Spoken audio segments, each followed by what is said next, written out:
Oh yeah, enfin, le vidéo qu'on attendait tous. Mais moi-même, je l'attendais, j'ai bien hâte. Donc, le tier list des soumissions au Jiu-Jitsu. Nous avons ici, je crois, les 22 soumissions les plus connues. Il y en a beaucoup plus que ça, nécessairement, mais vous allez voir, il y a beaucoup de ces soumissions-là qui sont faites dans plusieurs positions. On va en parler. C'est une vidéo qui va être beaucoup plus long, mais je crois très intéressant. Donc, c'est parti. Comment classe-t-on les soumissions de S à E? Les fameux tier lists, je ne sais pas si vous le savez, c'est assez populaire ces temps-ci. Euh, Premier petit truc, hop, et voilà. Les critères seront la position de la soumission. Donc, si vous avez le dos, oublions pas au Jiu-Jitsu, si vous avez votre nombril qui pointe l'adversaire et son nombril qui ne vous pointe pas le plus possible, donc par exemple, moi je pointe par là et lui il pointe par là, donc je suis dos à lui, c'est la meilleure position possible. Si on est face à face, ben c'est égal si on veut, et si c'est lui qui me pointe et moi qui ne le pointe pas, ben c'est lui qui a l'avantage. Donc, la position de la soumission va être très importante pour noter si elle est excellente ou moins bonne ou si elle est forte. La facilité d'exécution, il y a des soumissions qui demandent un tricot absolument monstrueux. Il y en a d'autres que c'est très facile à rentrer ou en tout cas plus facile. La difficulté à défendre, donc, il y a des soumissions où, aussitôt que vous savez c'est quoi la défense, vous ne pouvez plus jamais vous faire prendre dedans. Tandis qu'il y a des soumissions où, même si vous savez la défendre, ça va être compliqué parce qu'elle est très, très, très, très forte. Et le ratio membre contre membre, donc si vous attaquez un coup avec deux jambes, et un bras, par exemple, c'est extrêmement bon comme ratio. Tandis que si vous attaquez un bras avec un bras, ben, si la personne est plus forte que vous, plus forte que vous, probablement que vous ne l'aurez jamais. Donc, c'est pas mal ça. Il faut aussi comprendre que dans l'analyse que je vais faire, on va considérer que les deux personnes sont excellentes. Donc, que la personne est capable de faire la soumission à son plein potentiel et que la personne peut défendre la soumission à son plein potentiel. On peut considérer aussi que je vais faire l'analyse avec deux personnes qui sont du même niveau. Donc, deux personnes que ça fait, par exemple, une dizaine d'années qui font du Jiu-Jitsu et qui connaissent bien ces soumissions-là et leurs sorties. Ensuite, je vous montre quelques images que j'ai trouvées sur le web. Euh, Ici, on a une charte désolé pour le petit de l'histoire, je pense pas que c'est très grave, même si vous n'êtes pas capable de lire, là. Euh, L'idée, c'est qu'il y a des endroits sur Internet qui ont déjà noté, avec des sondages, avec des analyses, euh, le nombre de les soumissions les plus populaires, finalement. Puis là, ici, par exemple, on a le triangle de la garde. On aurait le armbar, puis on aurait le kimura, puis je crois qu'on aurait le rear naked choke qui s'en viendrait. Intéressant. On en a ici que c'est le gi contre le no-gi. Donc, le rear naked choke en gi est très peu fait, tandis qu'en no-gi, et c'est la soumission la plus faite. Ici, en gi, le armbar est de loin la soumission la plus faite.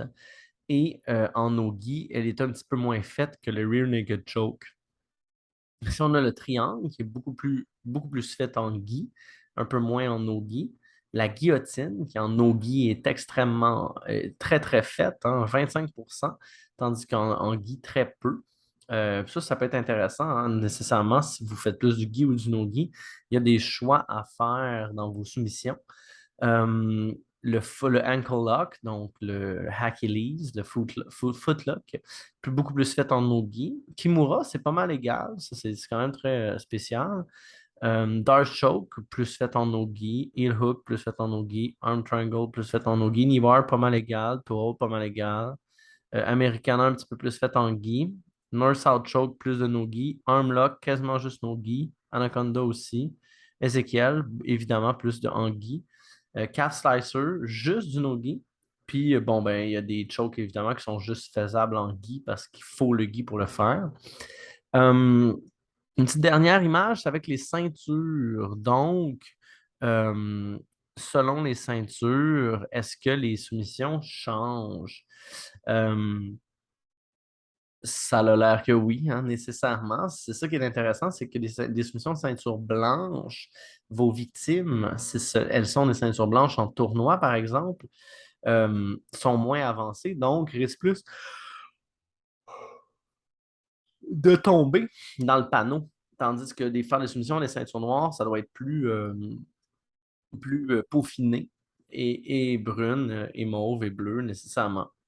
Donc, il y a déjà de la documentation. Hey, ça, en passant, j'ai marqué Best Submission sur Google. Vous allez tous pouvoir retrouver les images Best Submission Jiu-Jitsu. Il y en a plein. Ça peut m'inspirer. Et moi, finalement, celle que j'ai pris pour faire le tier list, c'est celle-là ici où il y avait vraiment un pourcentage avec les ceintures de 22 soumissions. Euh, 23, mais j'ai enlevé le sleeve choke parce que le sleeve choke, en fait, c'est comme le collar choke. Je ne sais pas pourquoi c'est bizarre un peu. Donc, j'ai pris ça, j'ai mis des images pour que ce soit plus beau et on est parti. Le armbar, le classique, les images en cartoon ici sont de studentsofbgg.com. Allez voir ça, c'est un blog très intéressant et de très beaux dessins, hein. Donc, le armbar, il peut se faire de beaucoup de positions, hein. Donc, grossièrement, souvent du side mount ou du full mount. Vous êtes finalement couché à côté d'autres personnes, vous avez votre bras, son bras. Il peut se faire de la garde. Une chose est sûre, il est un peu complexe à se rendre, donc la facilité d'exécution n'est pas si facile que ça. Ça demande un certain critère technique. Mais après ça, vous avez 4 membres, donc 2 jambes et 2 bras, contre un bras, ce qui est un ratio monumental. N'oublions pas notre ratio membre contre membre. On va pouvoir revenir ici pour suivre. La position, le ratio membre contre membre ici est juste malade mental. La facilité d'exécution est pas si facile, mais quand même pas trop dur. Sérieusement, on pourrait y donner un bon 8 sur 10 en facilité. La difficulté à défendre est possible. Je dirais pas que c'est le plus facile à défendre, c'est même assez difficile. Ça, on pourrait donner un petit 6 sur 10. La position côté ici, sign mount, c'est absolument horrible, hein. La position est très, très bonne pour la personne en bleu. Euh, Moi, je pense que je vais le mettre en S. Je me fais peut-être influencer par le fait que c'était la soumission la plus faite au Jiu-Jitsu, mais je le mets au S, on verra. Euh, Allongé comme ça, c'est vraiment extrêmement difficile de s'en sortir si la personne, évidemment, a sait très bien ce qu'elle fait. Quand c'est pas allongé, c'est sûr que ça se défend, tout comme toutes les soumissions, mais 4 contre 1, c'est très rare. On va voir les autres, là. Je pense pas qu'on va en avoir d'autres, des 4 contre 1, donc 4 membres contre 1, là. Vous êtes juché complètement sur un petit coude. C'est c'est très bon.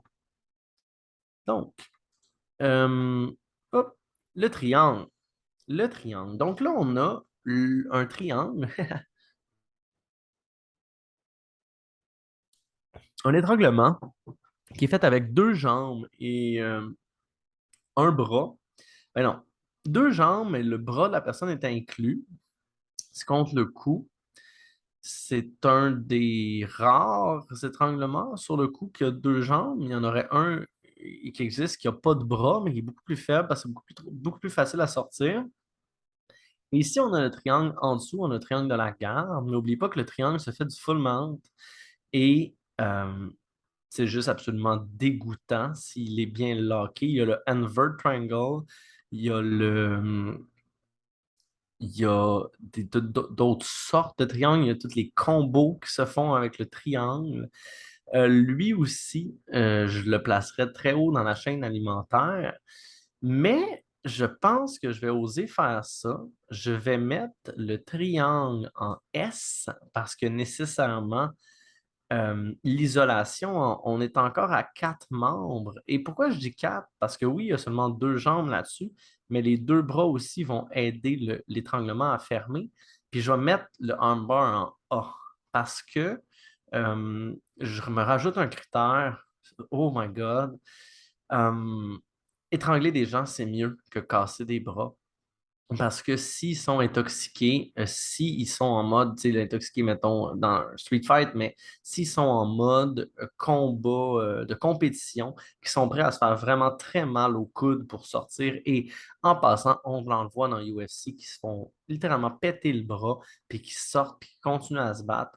Un triangle, vous avez un armbar après ça, vous avez plein de choses, vous avez un kimura, vous avez le follow-up. J'aurais dû mettre ça aussi, je le mets maintenant, nouveau critère, follow-up, donc à quel point qu'on peut changer vers une autre soumission.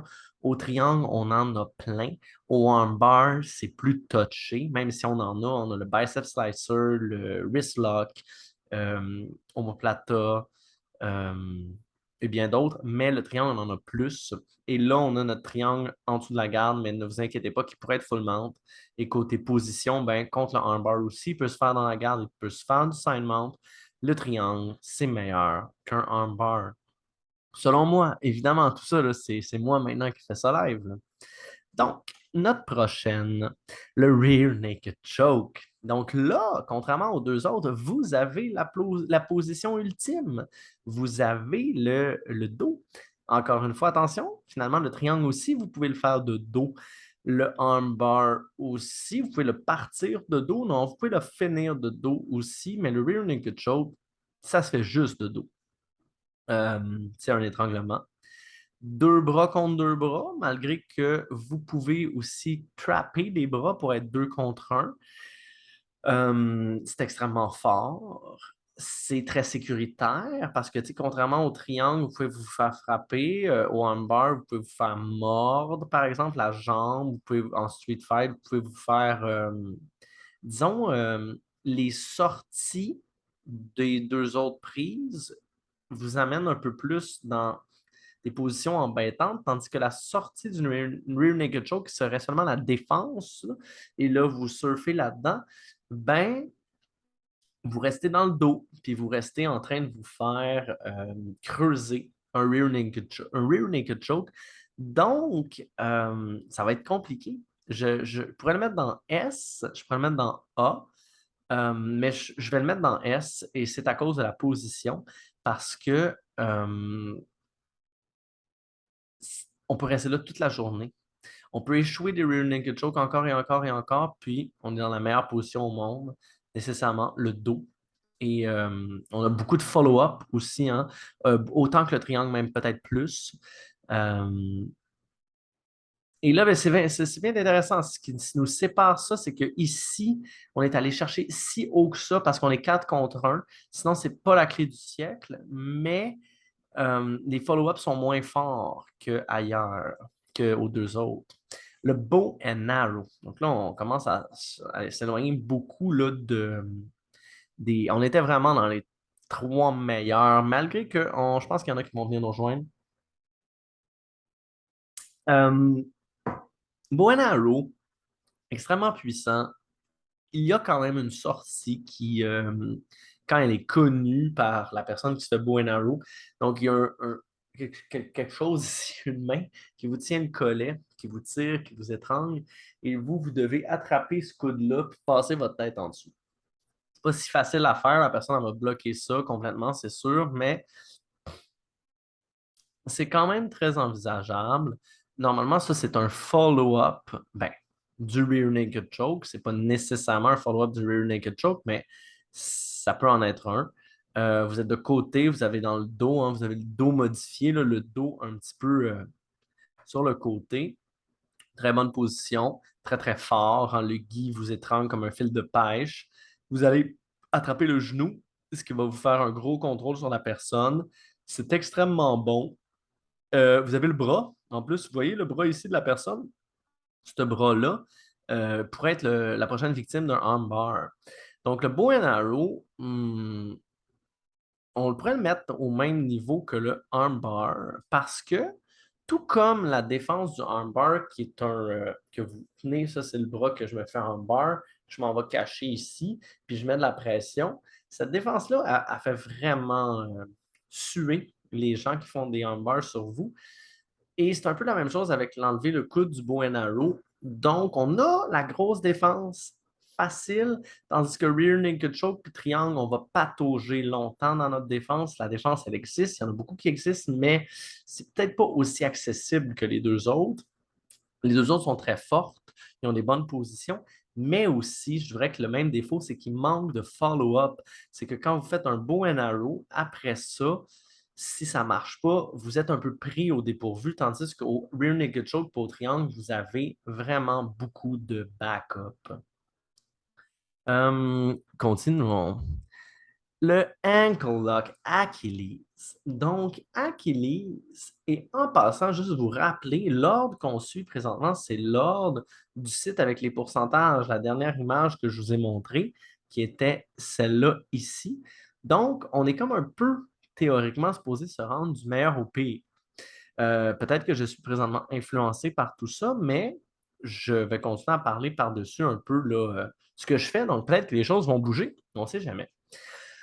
Le Achilles, excellent, hein. Vous attaquez une petite cheville molle avec vos deux bras, vos deux jambes. Vous avez complètement isolé une jambe et ça saisit. Hein. C'est pas, quand c'est bien rentré, là, ça craque et ça fait mal. La cheville est justement une petite cible, un peu comme le coude, comme le cou.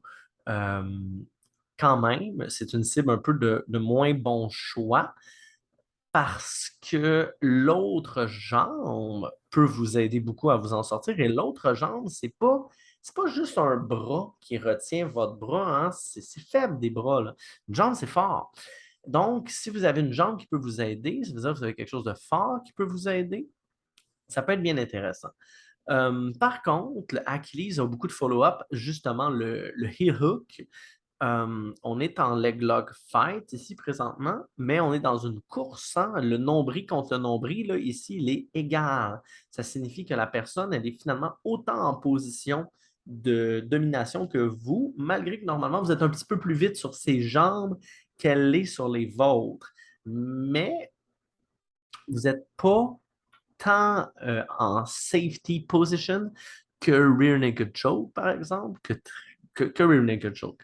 Donc, on pourrait la mettre en A, on pourrait la mettre en B. Moi, je vais la mettre en B. Nécessairement, je crois que le Achilles a ses défauts. Les gens qui sont prêts à avoir très, très mal à la cheville pour s'en sortir vont le toffer. Euh, il faut. Si on se rappelle, au début, c'est quand même pas si facile à rentrer. Oui, c'est assez. Pour un leg lock, je pense que c'est le plus facile à rentrer. Mais justement, puisqu'il est assez facile à rentrer, il est assez facile à sortir. Euh, c'est pas. Oui, c'est quatre membres, hein, deux jambes, deux bras, mais c'est quatre membres sur une jambe. Tandis que quatre membres sur un bras, c'est beaucoup plus hot parce qu'un bras, c'est beaucoup plus faible qu'une jambe. Quatre membres sur un cou, ça fait rien dans la vie, tu sais. Donc, à part taper. Tandis qu'une jambe, ça a de la mobilité, ça a de la force. Je le mettrai en B. Euh, Continuons. Continuons. Guillotine. Oh yeah.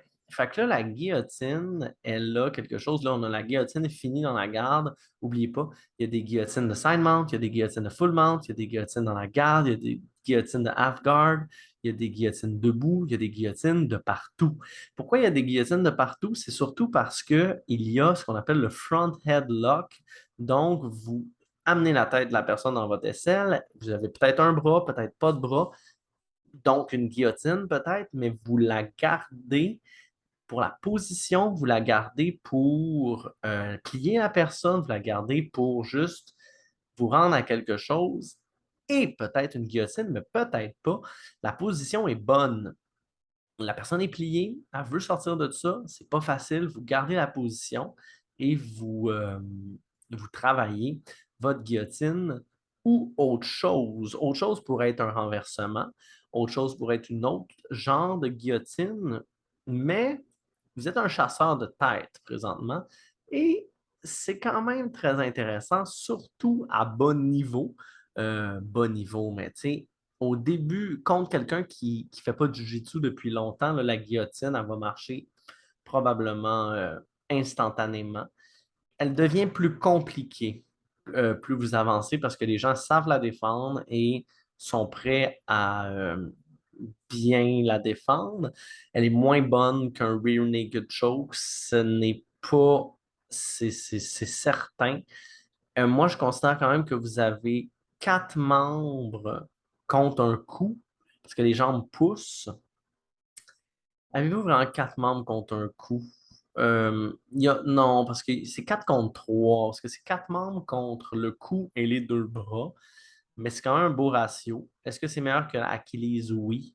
Est-ce que c'est meilleur que Armbar? Probablement que non. Que Bow and Arrow non plus. C'est un peu ça la guillotine quand vous savez comment vous en sortir. Mais il faut. C'est un peu comme un bow and arrow. J'aurais pu mettre des A+, puis des B-, là, ça aurait pu être intéressant, mais je vais vous le mettre à A, mais en fait, non. Non, je pense que Achilles, je vais le mettre à C, puis je vais mettre guillotine à A, et euh,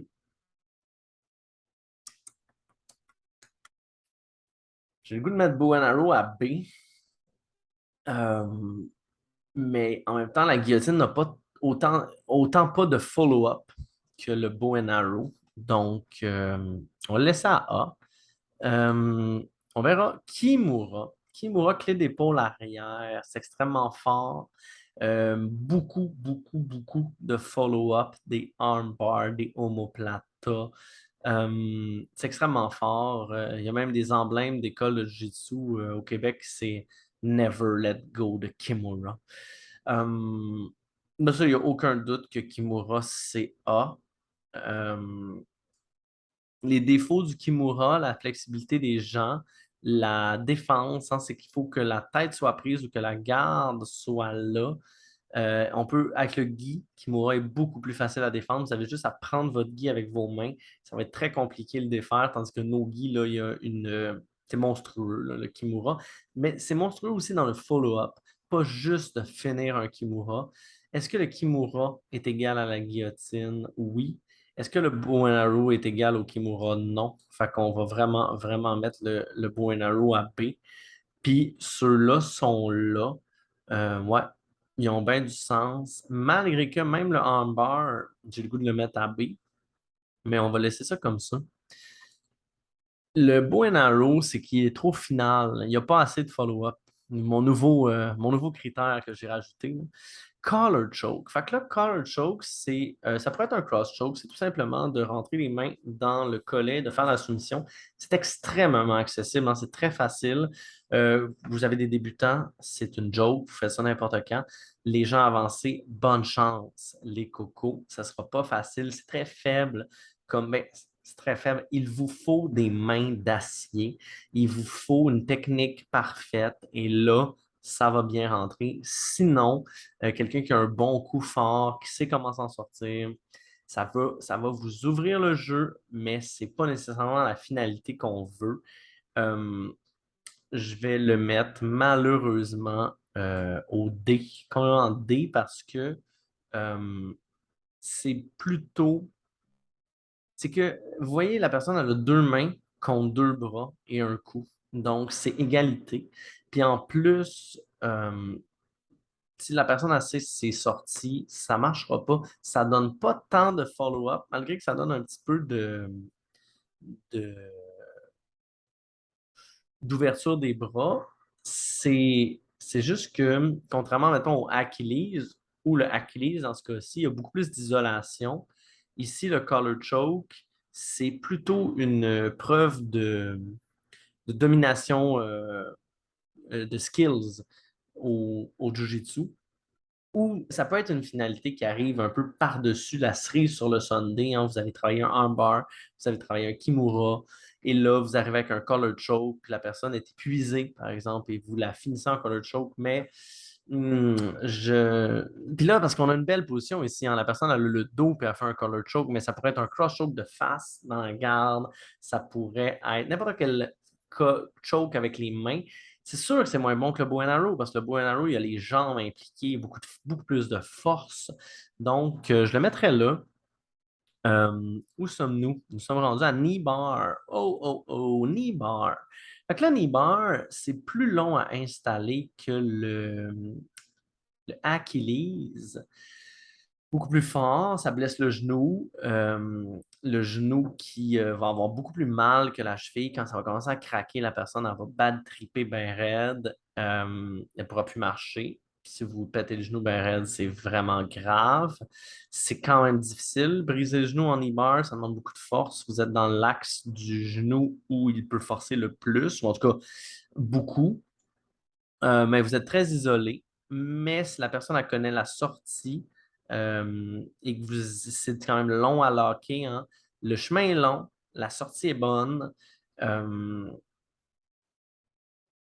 Ça fait plus mal qu'un Achilles, mais je le mettrais égal au Achilles parce que l'accessibilité est moins bonne, la conclusion est plus forte, mais c'est égal dans le sens où, puisque l'accessibilité est beaucoup plus grande au Achilles, euh, c'est plus important. En fait, ce serait même meilleur Achilles parce que non, on va le laisser égal. On va le laisser égal parce que le follow-up du Achilles, c'est le heel hook, le follow-up du knee bar, c'est le toe hold. Donc, ils ont un follow-up les deux. Les deux follow-ups sont vraiment, vraiment bons.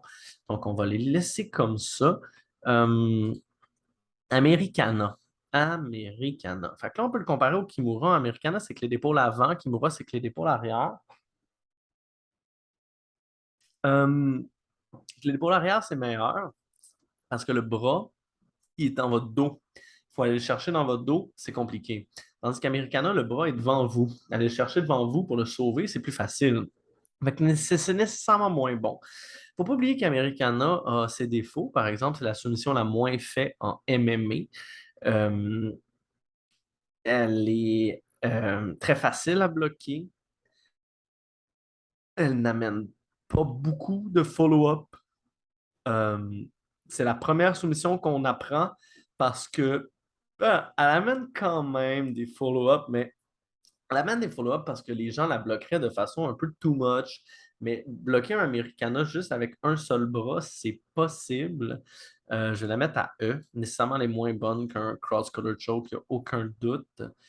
Euh, Même si elle est isolée, elle amène peu de follow-up, malgré que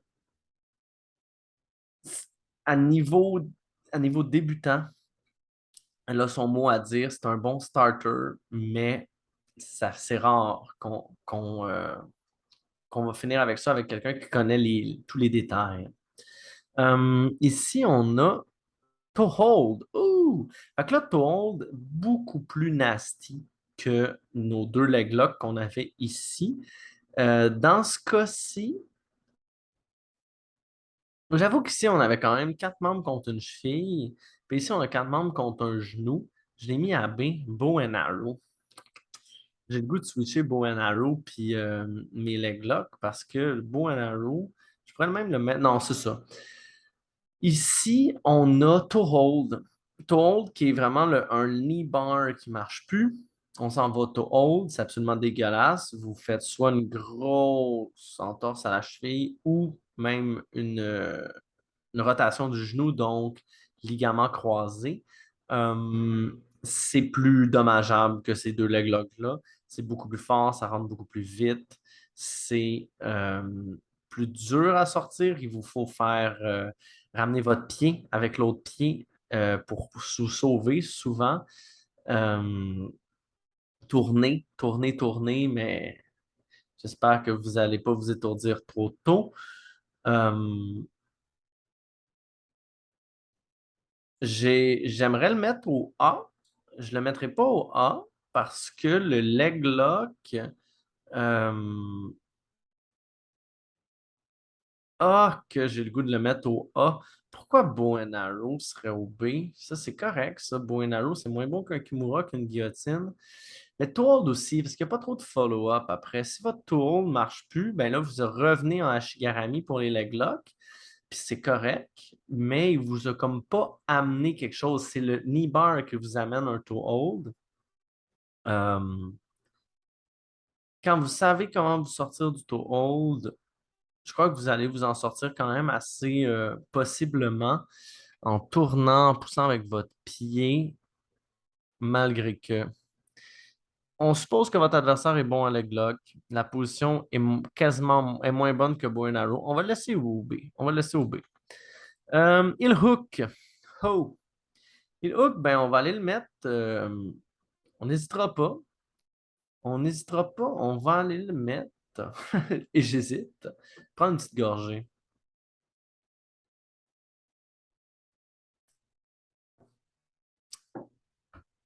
Il hook, c'est vraiment bon. Ça pète le genou. Ça ne marche plus. Ligaments croisés, rotation du genou, des petits muscles. C'est facile à. C'est dur à bloquer. Si tu ne sais pas comment, tu es mort. Si tu sais comment tu vas rouler, tu vas rouler, tu vas sortir ta jambe. Mais la position est bonne. Vous êtes un peu proie à un autre heel hook. La majorité des gens ne connaissent pas trop les heel hooks, mais si vous êtes un peu enclin à la douleur, donc intoxiqué, prêt à vous faire briser le genou pour continuer à vous battre, ce qui est en passant est pas si pire. Si euh, vous vous faites péter l'épaule, vous allez crier de douleur en pleurant au sol. Ça déboîte complètement. Mais le genou, la cheville, si c'est le combat pour votre vie, là, ça sera pas si pire que ça. L'épaule, c'est une autre histoire. Beaucoup plus de terminaison nerveuse, beaucoup plus gros. C'est beaucoup plus important dans votre vie, votre épaule, que votre genou, malgré que c'est pas si vrai parce que votre genou, vous marchez dessus, mais sur le coup, le genou, c'est comme un peu weird. Ça fait comme un effet genre ah, il s'est passé quelque chose, je pense que ça va pas bien, mais je peux sourire à la caméra quand même. L'épaule, vous souriez pas. Oh non. Donc, on va le mettre quand même au B parce que c'est quand même mieux d'étrangler quelqu'un là, il n'y a pas de doute. C'est quand même mieux d'avoir un triangle parce que c'est un étranglement en plus, puis la position est beaucoup plus forte, il y a énormément de follow-up, puis la neutralisation est bien meilleure. Mais le heel hook, il faut vraiment se dire que c'est quatre membres contre les rotateurs du genou, ce qui est juste rien. Là. C'est pas des muscles, ça, ben, c'est des muscles, mais genre aucune force de retrait. Puis l'autre une jambe, oui, peut vous aider, mais c'est tout ce qui vous reste. Ça va mal. Ça va très, très mal. Il y a Invert Heel Hook, évidemment, qui va avec. Dars Choke. On commence à rentrer dans la grosse discussion. Donc, Dars, qui est un étranglement avec un bras, avec la tête, ça ressemble à un triangle avec les bras. Ce n'est pas le triangle avec les bras. Ça, c'est la position normale, hein, un espèce de side mount ou un half guard. Vous pouvez être en dessous, vous pouvez faire un Dars en dessous. Je- Voilà. Euh, c'est excellent. La position est bonne. Le choke est gros. La défense, par contre, existe et ça rend ça difficile. Souvent dur sur le poignet ou la main là, qui est là pour finir la job, mais en même temps, vous pouvez vous effoirer sur l'autre, attendre, rentrer le choke. Euh, Je ne mettrai pas en S. Je pourrais le mettre dans S, mais est-ce que ça vaut autant qu'une guillotine? Oui. Est-ce que ça vaut autant qu'un armbar? Oui. Ah ouais, ouais, ouais. Kimura, puis tout. Ben oui, parce que de toute façon, vous êtes en position avantageuse. En plus, parce que le Dars, son entrée est quand l'autre fait un bon move. Donc, c'est ça qui fait vraiment que ça rentre très vite. Les follow-ups sont gigantesques. Ouais, moi, je le mets dans A. Je pourrais même le mettre dans S. pourquoi je ne le mettrais pas dans S? C'est quatre membres. Ouais, là, c'est deux membres. C'est très bras, hein? C'est très bras, le Dars. Non, c'est moins bon qu'un triangle puis qu'un Bare Naked Choke. Il n'y a aucun doute là-dessus. On s'en va là. Ézéchiel. Ézéchiel avec le Guy, hein, ça fonctionne bien. Avec nos Guy, ben, il vous faut une force musculaire. Ben, il vous faut vous le pratiquer. Là, je commence à le pratiquer, mon no-gi Ézéchiel. Moi, je trouve que ça m'ouvre beaucoup des choses. Je le finis rarement, là. Avec le Guy, peut-être un petit peu plus, mais ça fait juste ouvrir le jeu. Mais si la personne n'ouvre pas le jeu, ça va finir par marcher. Donc, c'est quand même assez faible. C'est un peu comme le collar choke. Parce que quand vous connaissez la sortie, là, de pousser les coudes vers le haut, vous allez vous en sortir assez facilement. Euh, ouais, c'est moins bon qu'un Achilles et qu'un knee bar, nécessairement.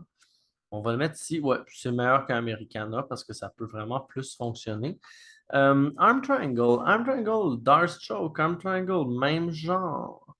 Ah, ça, c'est excellent. Arm Triangle, vous êtes sur le côté, beaucoup de follow-up, vous avez la grosse position. Est-ce que c'est meilleur qu'un Darce Choke? Euh,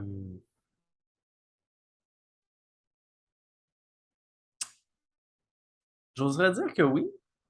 J'oserais dire que oui, parce qu'un Darce Choke, la personne est quand même half-guard ou side mount du bon côté.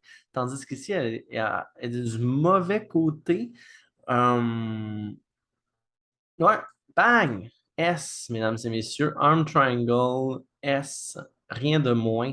Les follow-ups sont très bons. Vous pouvez arriver souvent dans cette position-là. C'est très fort. Quand vous savez comment faire, la personne ne s'en sortira probablement pas. Oui, North-South choke. North-South. North-South choke, là, la position est bonne. C'est quatre membres contre une tête. Ce qui est compliqué, c'est de cacher votre propre tête et vos bras pour pas vous faire ouvrir, pas qu'ils ouvrent tout ça. Euh, c'est ça le défi. C'est très bon, North-South choke. C'est très bon. C'est-tu meilleur qu'un bow and arrow et qu'un toe hold?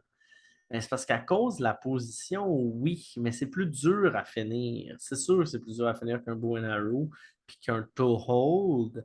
Est-ce que c'est plus dur à finir que Darce Choke? Tout ça, oui.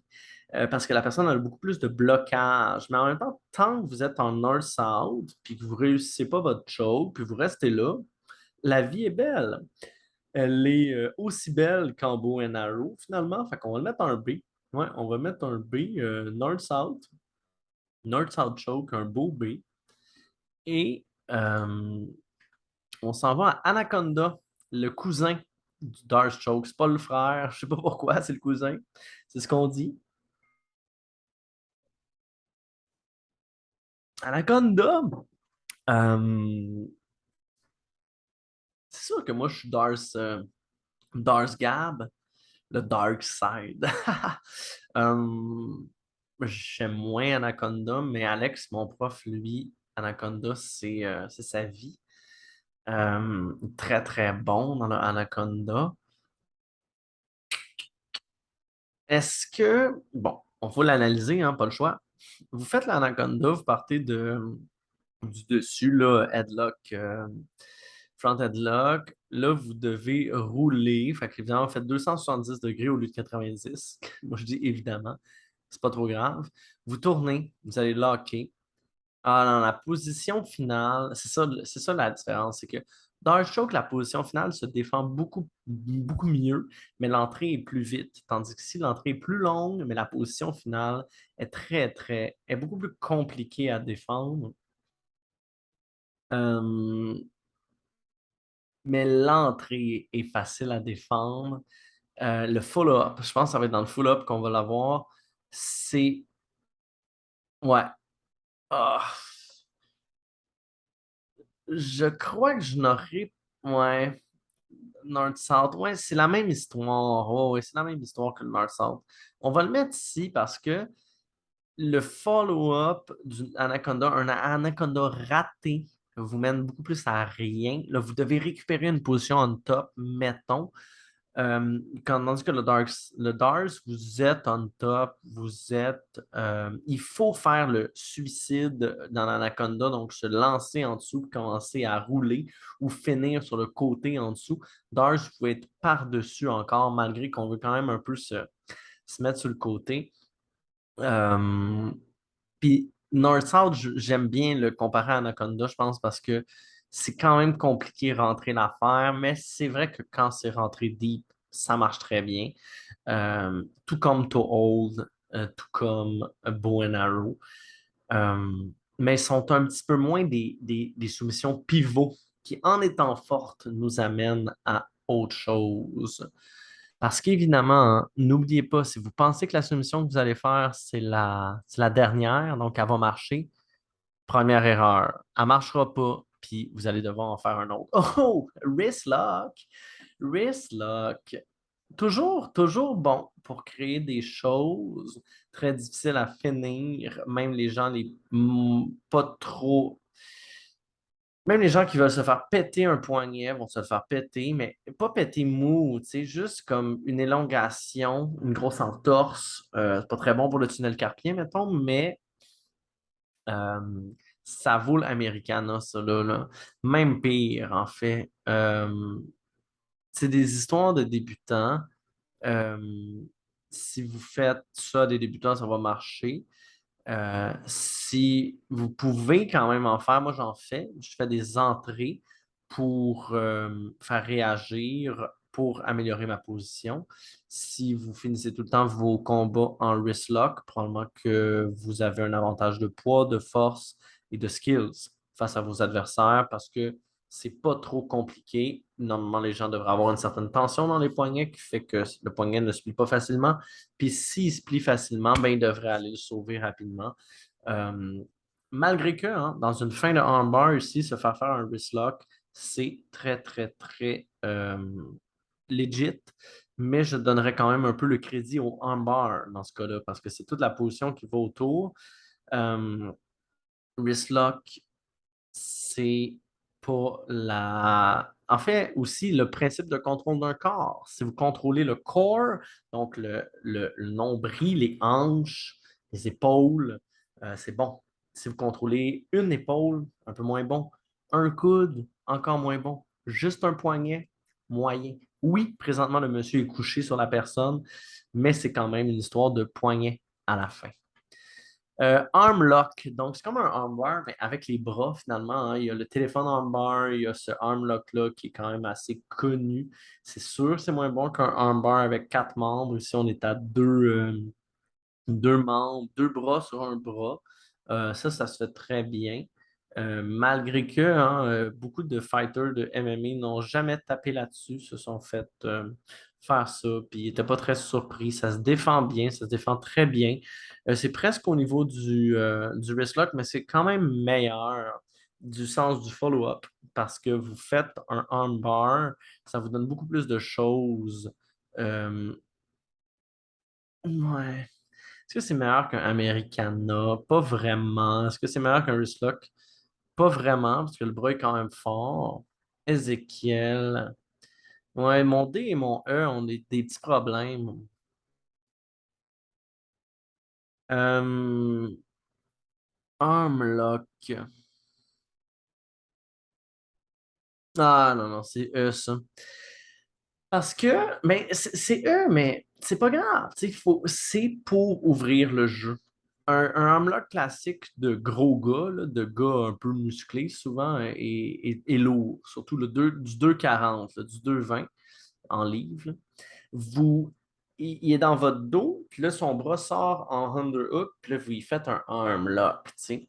Ça peut marcher, mais c'est quand même assez opportuniste. Ceux qui basent leur jeu là-dessus, ben nécessairement, sont dans un système assez restreint. Euh, mais c'est correct.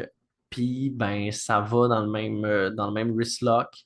Mais en même temps, c'est correct de faire ça pour ouvrir le jeu. Je veux dire que quand vous faites ça à quelqu'un qui est dans votre dos, il n'est pas en train de vous étrangler, là. Il est en train de sauver son bras, il est occupé, c'est parfait pour vous. Vous vous allez beaucoup mieux qu'avant. Euh, ouais. Moi, je vais le mettre ici parce que Ezekiel puis Color Choke, on voit quand même ça dans des tournois de haut niveau, tandis que Armlock, Wristlock et Americana, c'est extrêmement rare. Loop Choke. Loop Choke, qui sont toutes, en fait, on pourrait mettre Baseball Choke dedans, on pourrait mettre. L'idée, c'est que vos deux mains rentrent dans le gui et vous tournez très fort. Et c'est du tricot. Pour vous rendre là, c'est un peu compliqué, souvent des gros pièges avec d'autres choses. Mais après ça, c'est dévastateur. Moi, un de mes deux tournoi où j'ai perdu connaissance. Là, j'avais perdu connaissance pendant quasiment 20 à 30 secondes, ce qui est extrêmement long, là. C'est un loop choke en 2010 peut-être. Euh, Quand c'est rentré, par exemple, aïe aïe aïe. L'autre, c'est un triangle. Mais c'est trop long à rentrer, c'est très long à rentrer. Ça me fait penser un peu au Anaconda, au North-South. Euh, C'est-tu meilleur qu'un Ezekiel? Oui. C'est-tu meilleur qu'un Color Choke? Oui. Est-ce que la position est bonne pour le follow-up?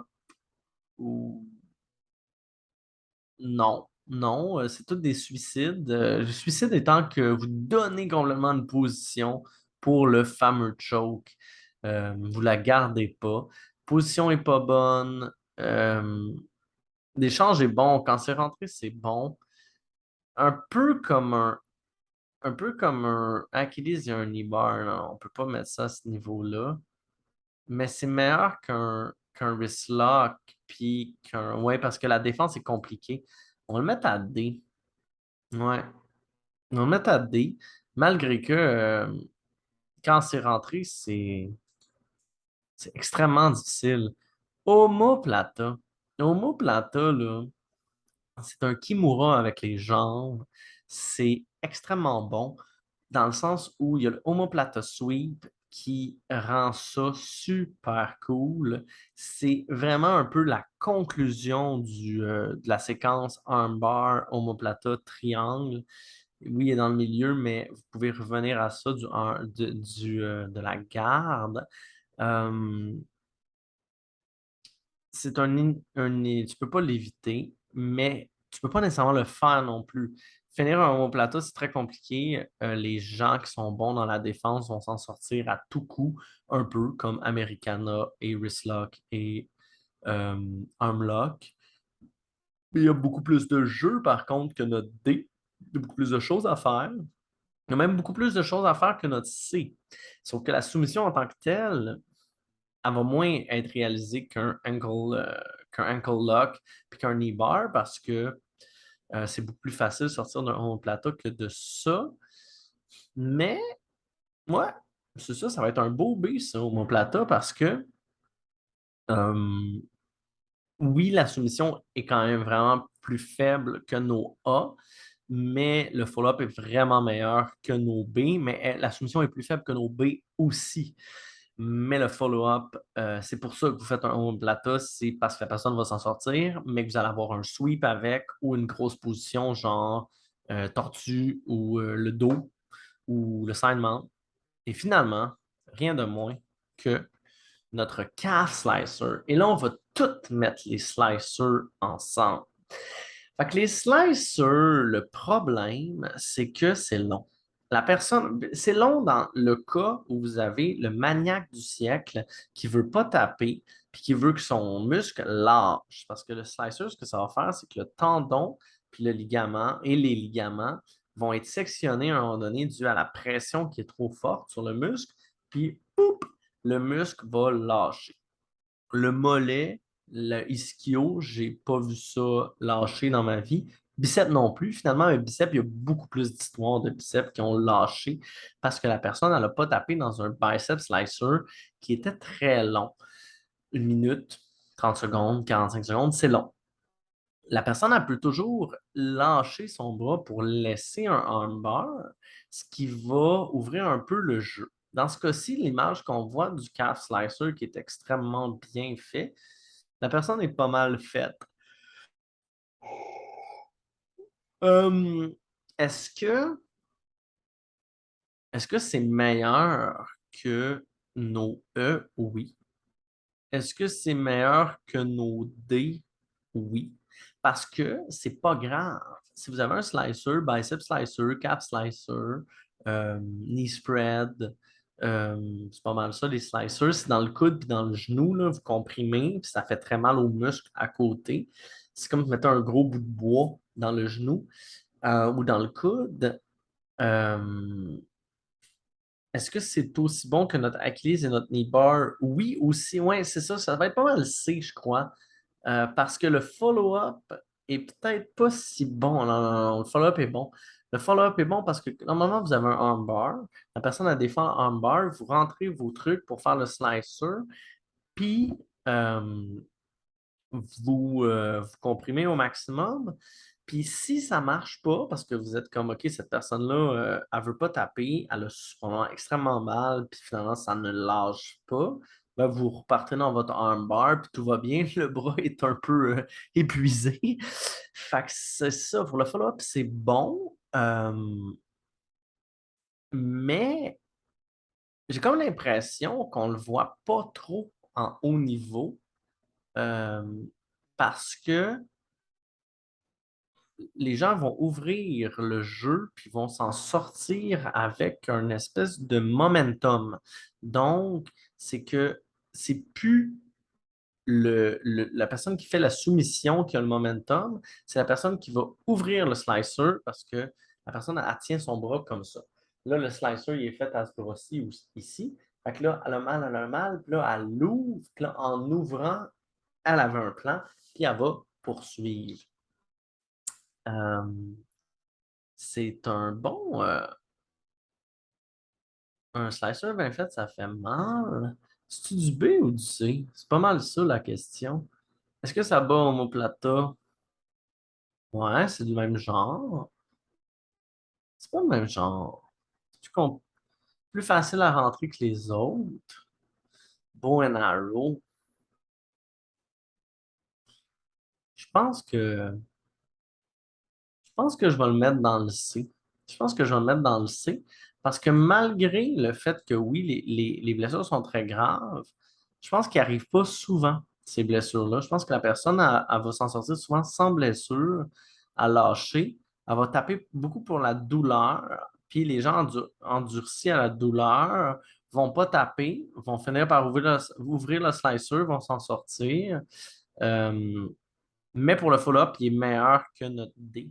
Et voilà, c'est ça. C'est fini. Le tier list, j'espère que vous avez adoré. Moi, j'ai trouvé ça bien le fun de faire ça. Euh, Donnez-moi des commentaires, dites-moi des nouvelles, dites-moi que je dis n'importe quoi, puis que celle-là devrait être là, devrait être là. Faites votre tier list, taguez-moi, puis bonne journée et bonne chance.